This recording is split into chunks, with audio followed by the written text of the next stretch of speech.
Good evening प्यारे बच्चों। बेटा, जैसा कि आपको कल सूचित किया गया था कि आज से आपका अकाउंट, बीओ और बैंकिंग सभी सब्जेक्ट का क्लास चलेगा, तो उसी शर्त पर आज तीनों क्लास स्टार्ट कर दिया गया है। और आज आपका जो लास्ट क्लास लेने जा रहे हैं वो बैंकिंग का है। और बैंकिंग का जो सबसे पहला चैप्टर है, बैंक उत्पत्ति एवं विकास, बैंक के अर्थ, कार्य, महत्व एवं प्रकार, ये जो सबसे पहला चैप्टर है बैंक का, तो इसी पर अधिकोषण का, बैंकिंग का जो सबसे पहला चैप्टर है, इसी पर आज हम लोग बात करेंगे। तो बिना समय वेस्ट किए स्टार्ट करते हैं कि भाई बैंक है क्या। और बैंक है क्या ये बताने से पहले थोड़ा सा बैंक की उत्पत्ति के संबंध में हम लोग बात कर लेते हैं।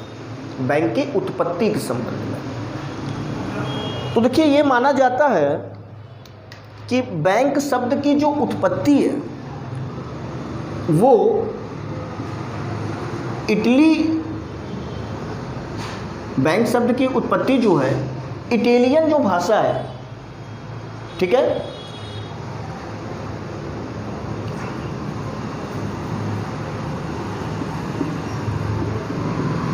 ठीक है, बैंक शब्द की उत्पत्ति इटालियन भाषा के बैंको, BANCO, बैंको शब्द से हुई है। ठीक है बेटा, इस बात को याद रखिएगा। ज़्यादा नहीं, बैंक के उत्पत्ति के संबंध में ज़्यादा नहीं, आपको इन चीज़ों को केवल याद रखना है कि जो बैंक शब्द की उत्पत्ति है वो इटली भाषा के बैंको, इटालियन भाषा के बैंको, BANCO, बैंको शब्द से हुई है। और ये जो बैंको शब्द है इसका अर्थ होता है बेंच। बैंको शब्द का अर्थ क्या होता है बेटा? बेंच होता है, बेंच। ये माना जाता है कि पहले इटली में जो साहूकार महाजन है वो बेंच पर बैठकर रुपयों का लेन देन किया करते थे। बेंच पर बैठकर रुपयों का लेन देन किया करते थे और उन साहूकार महाजन को बेंची, BANCHI, बेंची या बेंचैरी, ठीक है, उन साहूकार महाजन को बेंची या बेंचैरी,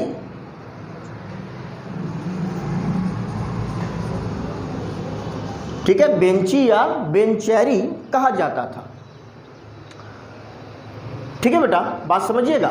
तो हमने क्या कहा कि ऐसा माना जाता है कि बैंक शब्द की उत्पत्ति इटली भाषा के बैंको शब्द से हुई है।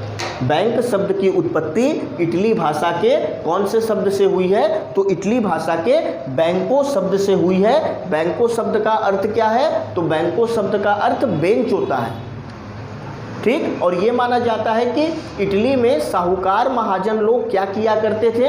तो इटली में साहूकार महाजन लोग बेंच पर बैठकर रुपयों का लेन देन करते थे। तो ये मान लिया गया कि भाई यही क्या है? बैंक है। और वहीं से क्या हुआ कि बैंक शब्द की उत्पत्ति मानी गई। और उन साहूकारों और महाजनों को एक नाम दिया गया। क्या नाम था वो? बेंची या बेंचैरी, BANCHI, बेंची या बेंचैरी, BANCHERI। ठीक है बेटा, तो याद रखिएगा बेंची या बेंचैरी कहा जाएगा। कोई दिक्कत किसी बच्चे को? उसके बाद आपको एक बात और याद रखना है बेटा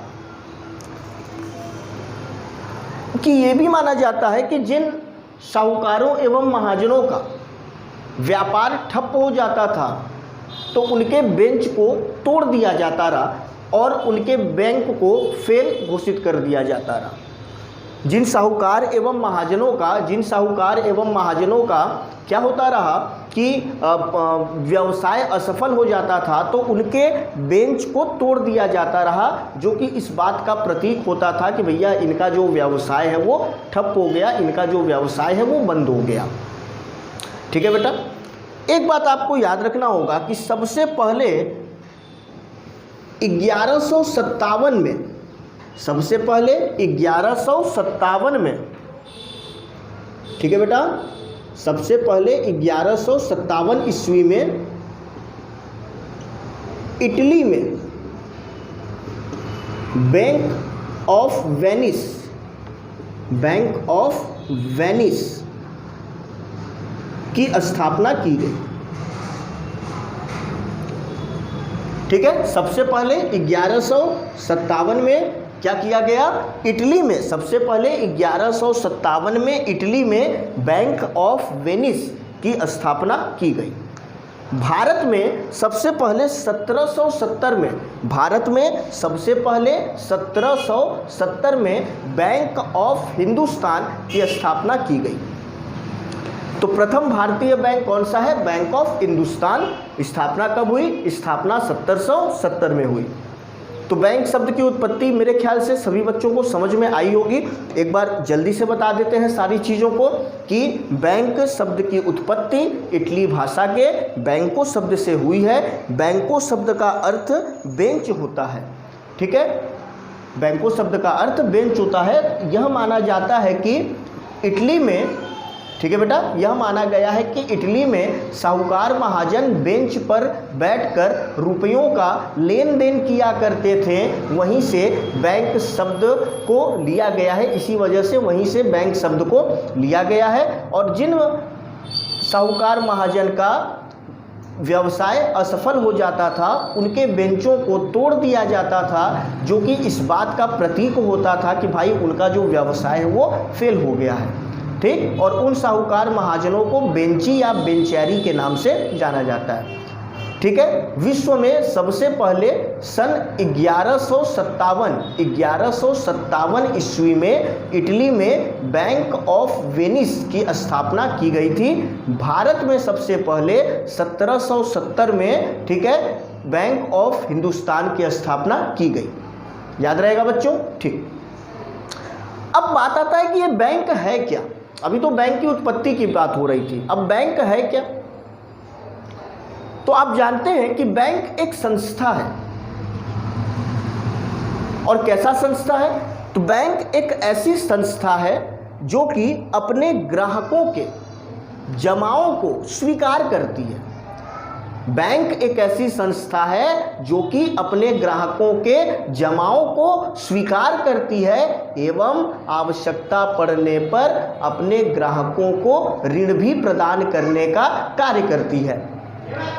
तो बैंक क्या है बेटा? तो बैंक एक संस्था है। कैसी संस्था है? जो कि अपने ग्राहकों से जमाओं को स्वीकार करती है और आवश्यकता पड़ने पर उन्हें ऋण प्रदान करने का कार्य करती है। ठीक, आप ऐसे भी कह सकते हैं कि बैंक एक ऐसी संस्था है जो मुद्रा में लेन देन करती है। बैंक एक ऐसी संस्था है जो मुद्रा में लेन देन करती है, मुद्रा में लेन देन करती है। यहाँ वस्तु सेवा का लेन देन नहीं होता, यहाँ मुद्रा का लेन देन होता है। भैया हम मुद्रा दे रहे हैं, मुद्रा ले रहे हैं। लेकिन आधुनिक समय में बैंक के विभिन्न कार्यों को देखते हुए, आधुनिक समय में बैंक के विभिन्न कार्यों को देखते हुए, बैंक के विस्तार को देखते हुए, केवल इतना कह देना कि बैंक जनता से जमा स्वीकार करती है, आवश्यकता पड़ने पर उन्हें ऋण प्रदान करने का कार्य कर देती है, ये ठीक नहीं होगा। ये ठीक नहीं होगा बेटा। इसीलिए एक डेफिनेशन आपके सामने बोर्ड पर लिखा हुआ है। ठीक है, किसका डेफिनेशन है? वेबस्टर शब्दकोश के अनुसार बैंक का एक डेफिनेशन लिखा हुआ है। किसके अनुसार? वेबस्टर शब्दकोश के अनुसार। वेबस्टर शब्दकोश के अनुसार क्या बोला गया है बैंक के विषय में? कि बैंक वह संस्था है, बैंक वह संस्था है। बैंक कैसी संस्था है बेटा? बैंक वह संस्था है जो मुद्रा में लेन देन करती है। ये तो बात हम लोगों ने बताया ही, आपसे हुआ ही कि बैंक एक ऐसी संस्था है जो मुद्रा में लेन देन करती है। हम कहेंगे हमको तो ये पता है, आगे बताइए। तो आगे वेबस्टर शब्दकोश में क्या लिखा हुआ है कि बैंक एक ऐसी संस्था है जो मुद्रा में लेन देन करती है। यह ऐसा संस्थान है जहां मुद्रा का निक्षेप, निक्षेप मतलब जमा, ठीक, यह ऐसा संस्थान है जहां मुद्रा का निक्षेप, निक्षेप मतलब जमा, अभिरक्षा, अभिरक्षा मतलब बेटा, अभिरक्षा मतलब भाई जो भी पैसा हम जमा करते हैं तो बैंक उसका अभिरक्षा करता है। अभिरक्षा मतलब सुरक्षा, सुरक्षित रखता है उसे। और जमाओं को हमारे क्या करता है, अभिरक्षित करता है। अभिरक्षित मतलब सुरक्षित रखता है।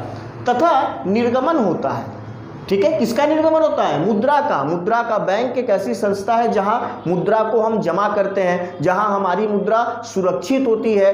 बैंक एक ऐसी संस्था है जो कि मुद्रा का निर्गमन करता है। आप जानते ही एक भाई RBI, reserve bank of India क्या है, तो रिजर्व बैंक ऑफ इंडिया एक बैंक है, क्या करता है, मुद्रा का निर्गमन करता है। तो वेबस्टर शब्दकोश क्या कर रहे हैं कि भैया बैंक वह संस्था है जो मुद्रा में लेन देन करती है, और मुद्रा में लेन देन करने के साथ साथ ये एक ऐसा संस्थान है जहां मुद्रा जमा किया जाता है, ठीक है। हमारे जमा किए गए मुद्रा को सुरक्षा मिलता है, ठीक। और ये एक ऐसी संस्था होती है जो कि पत्र मुद्रा का निर्गमन, पत्र मुद्रा के निर्गमन का कार्य भी करती है। तथा जहां ऋण व कटौती की सुविधाएं प्रदान की जाती है। अगर आपको लोन वगैरह लेना है तो भाई ऋण एवं कटौती की सुविधाएं इस संस्था में प्रदान की जाती है। तथा जहां एक स्थान से दूसरे स्थान तक धन भेजने की व्यवस्था भी की जाती है, ठीक है, क्लियर है। तो अभी तक हम क्या कर रहे थे बैंक के बारे में कि बैंक एक ऐसी संस्था है जो अपने ग्राहकों से उनकी जमाओं को स्वीकार करती है और आवश्यकता पड़ने पर उन्हें ऋण प्रदान करने का कार्य करती है। लेकिन आधुनिक बैंकों के कार्यों के विस्तार को देखते हुए ये कहना उचित नहीं होगा। इसी वजह से हमने एक डेफिनेशन आपके सामने रखा बैंक को समझाने के लिए, बैंक के अर्थ को समझाने के लिए वेबस्टर शब्दकोश के अनुसार। वेबस्टर शब्दकोश का क्या कहना है कि बैंक वह संस्था है जो मुद्रा में लेन देन करती है। यह ऐसा संस्था है जहां मुद्रा का निक्षेप, अभिरक्षा मतलब सुरक्षा, निक्षेप मतलब जमा एवं निर्गमन होता है। तथा जहां ऋण व कटौती की सुविधाएं प्रदान की जाती है। तथा जहां एक स्थान से दूसरे स्थान तक मुद्रा को पहुंचाने का कार्य किया जाता है। तो इस प्रकार से भाई बैंक है क्या, बैंक की उत्पत्ति कैसे हुई, ये हमने आपको बताया, ठीक। तो भारत का सबसे पहला बैंक, बैंक ऑफ हिंदुस्तान, कब इस्टेब्लिश हुआ, 1770 में। विश्व का सबसे पहला बैंक तो बैंक ऑफ वेनिस, कब इस्टेब्लिश हुआ, तो बेटा 1157 ईस्वी में। बैंक शब्द की उत्पत्ति कौन से शब्द से हुई है, तो बैंक शब्द की उत्पत्ति इटली भाषा के बैंको शब्द से हुई है। ये सारी बातें याद रखिएगा, बहुविकल्पीय क्वेश्चन में आपसे पूछा जा सकता है। अब पॉइंट को आगे बढ़ाते हैं और अब हम लोग सीधे बात करेंगे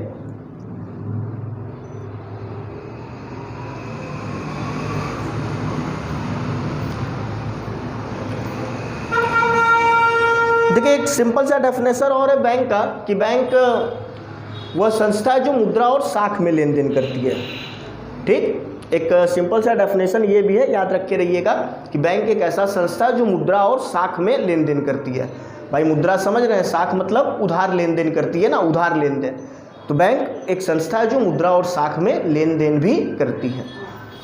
अब सीधे हम लोग बात करेंगे बेटा बैंक के कार्य, बैंक के कार्य काफ़ी इम्पोर्टेंट क्वेश्चन है। एग्जाम में आपसे पूछा जाता है कि बैंक क्या है, बैंक के कार्यों का वर्णन करें।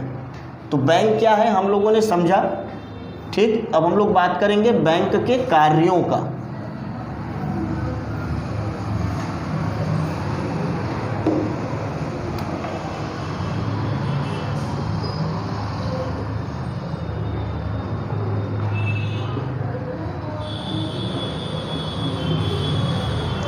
ठीक है बेटा, किसकी बात होगी अब, बैंक के कार्य।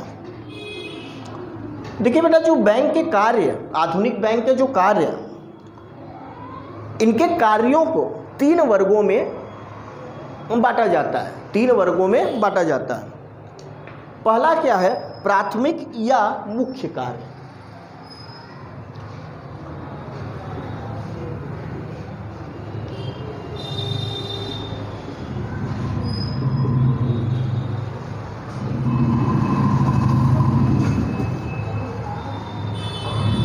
दूसरा क्या है बेटा,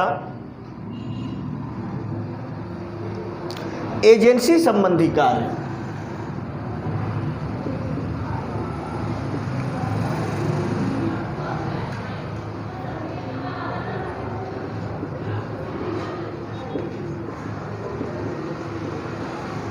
ठीक है। और तीसरा क्या है बेटा, विविध कार्य।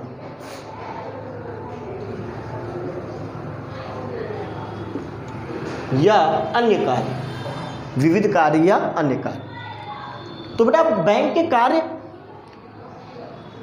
आधुनिक बैंक के कार्यों को कितने वर्गों में बांटा गया है? तो आधुनिक बैंक के कार्यों को 3 वर्गों में बांटा गया है। कौन कौन सा 3 वर्ग है? तो प्राथमिक या प्रमुख कार्य, दूसरा एजेंसी संबंधी कार्य, तीसरा विविध कार्य।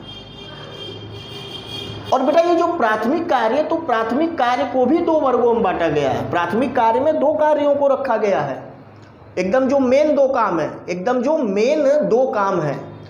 बैंक का सबसे मेन 2 काम क्या है? तो जमा स्वीकार करना और ऋण प्रदान करना, ये बैंक का सबसे महत्वपूर्ण 2 काम है। ठीक। तो बेटा प्राथमिक या मुख्य कार्य में क्या है?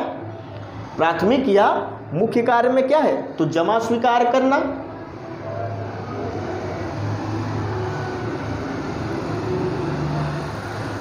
और ऋण प्रदान करना। तो बेटा आज हम लोग इसी पर बात करेंगे, और फिर एजेंसी संबंधी कार्य और विविध कार्य पे बाद में बातें होंगी। तो हम लोग क्या पढ़ रहे हैं? बैंक के कार्य। बैंक के कार्यों को कितने वर्गों में बांटा गया है? तो बैंक के कार्यों को 3 वर्गों में बांटा गया। कौन कौन सा 3 वर्ग है? तो प्राथमिक कार्य पहला, दूसरा एजेंसी संबंधी कार्य, तीसरा विविध या अन्य कार्य। प्राथमिक कार्य क्या है? तो प्राथमिक कार्य वे कार्य हैं जिन्हें बैंकों द्वारा पहले संपन्न किया जाता है। ठीक है। तो प्राथमिक कार्य में कौन कौन से कार्य हैं? तो प्राथमिक कार्य में है जमा स्वीकार करना और ऋण प्रदान करना। प्राथमिक कार्य में कौन कौन से कार्य हैं? जमा स्वीकार करना और ऋण प्रदान करना। ठीक। अब देखिए, तो सबसे पहले हम बात करेंगे जमा स्वीकार करना।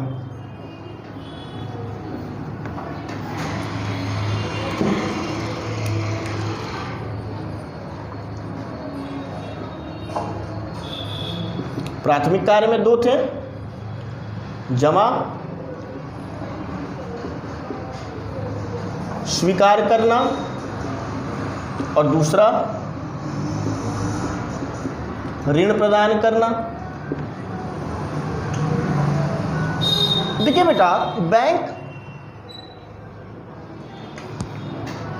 क्या करता है?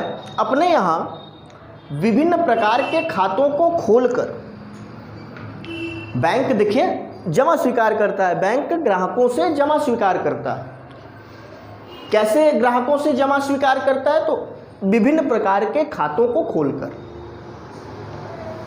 अगर आपने किसी बैंक में 10,000 रुपया जमा किया, तो वो 10,000 रुपया किसी खाते में आपने जमा किया है।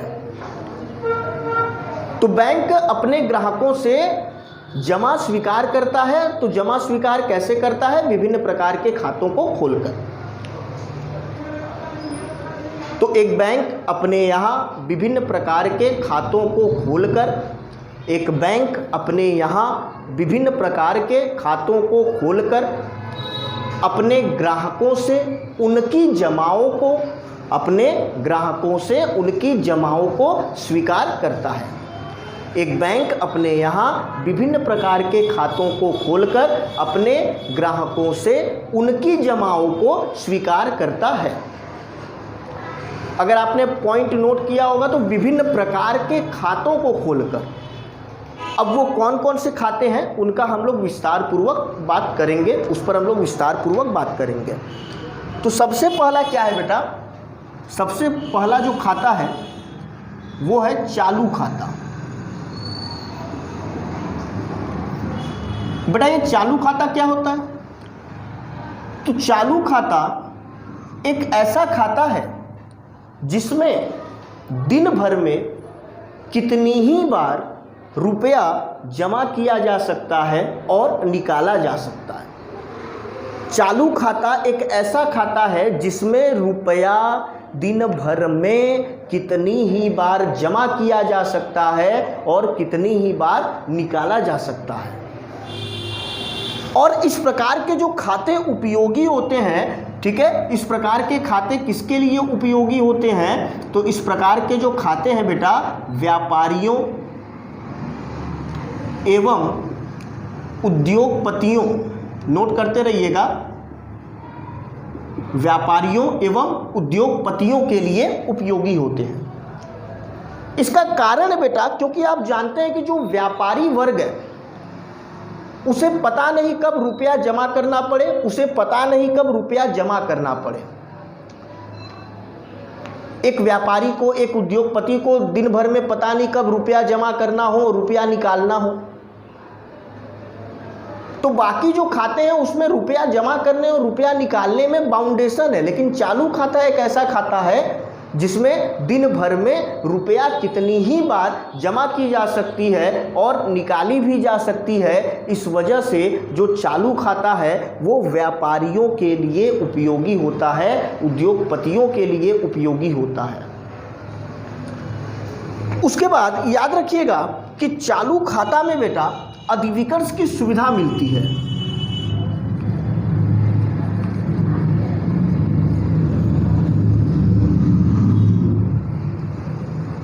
आपसे एग्जाम में क्वेश्चन पूछता है कि ऐसा कौन सा खाता है जिस पर अधिविकर्ष की सुविधा मिलती है?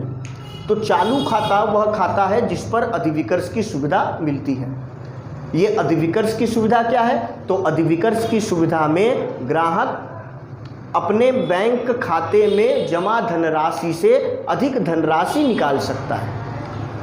अगर किसी खाता धारक का बैंक में 50,000 रुपया है और किसी समय अगर वो 70,000 निकाल पा रहा है, सोचिए जमा 50,000 है और यदि वो 70,000 निकाल पा रहा है तो इसका मतलब उसने जमा राशि से अधिक पैसा निकाला, उसने जमा राशि से अधिक पैसा निकाला। तो जमा राशि से अधिक पैसा निकालने की जो सुविधा है उस सुविधा को ही हम क्या कहेंगे? अधिविकर्ष की सुविधा।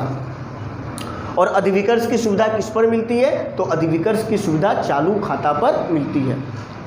तो चालू खाता क्या है बेटा? तो चालू खाता एक ऐसा खाता है जिसमें दिन भर में कितनी ही बार रुपया जमा किया जा सकता है और कितनी ही बार रुपया निकाला जा सकता है। ठीक, इस प्रकार के खाते में इस प्रकार का खाता व्यापारियों और उद्योगपतियों के लिए आवश्यक होता है।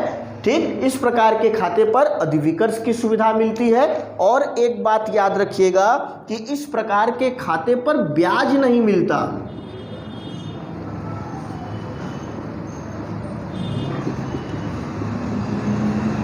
इस प्रकार के खाते पर ब्याज नहीं मिलता। ब्याज न मिलने का कारण क्या है? क्योंकि रुपया जो है वो स्थिर नहीं होता। आप सुबह जो है कि 50,000 रुपये जमा करके जा रहे हैं, 2 घंटे बाद आप 50,000 रुपये निकालने आ जाएंगे, 30,000 40,000 रुपये आप निकालने आ जाएंगे, तो आपके अमाउंट का कोई निश्चितता नहीं है कि वो कब तक बैंक में रहे। तो जब बैंक में आपका रुपया निश्चित ही नहीं है कि वो कब तक रहे, तो इस वजह से उस पर ब्याज भी नहीं दिया जाता है। तो चालू खाते पर आपने देखा कि ब्याज नहीं मिलता। ठीक, बल्कि बैंक क्या करता है कि चालू खाते में आपको जो सुविधा दे रहा है, दिन भर में रुपया निकालने जमा करने की जो सुविधा दे रहा है, उस सुविधा के लिए वो एक शुल्क वसूल करता है, आपसे एक फीस वसूल करता है। उस शुल्क को हम ब्याज शुल्क कहते हैं, ब्याज शुल्क कहते हैं। ठीक है बेटा, बात समझिएगा, बात समझिएगा हम क्या कर रहे हैं। एक शुल्क वसूलता है ना। ठीक, कोई दिक्कत?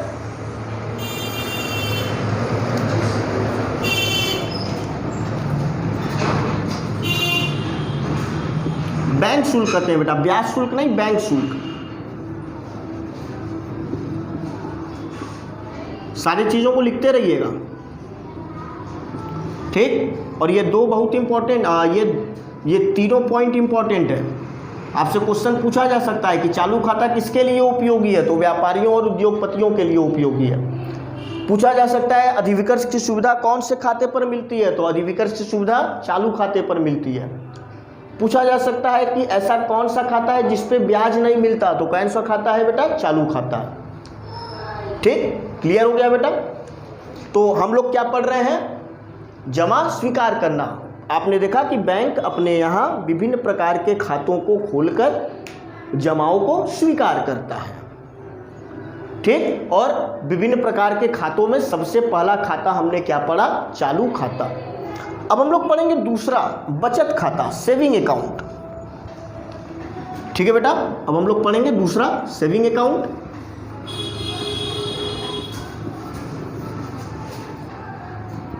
ध्यान दीजिएगा बेटा अच्छे से।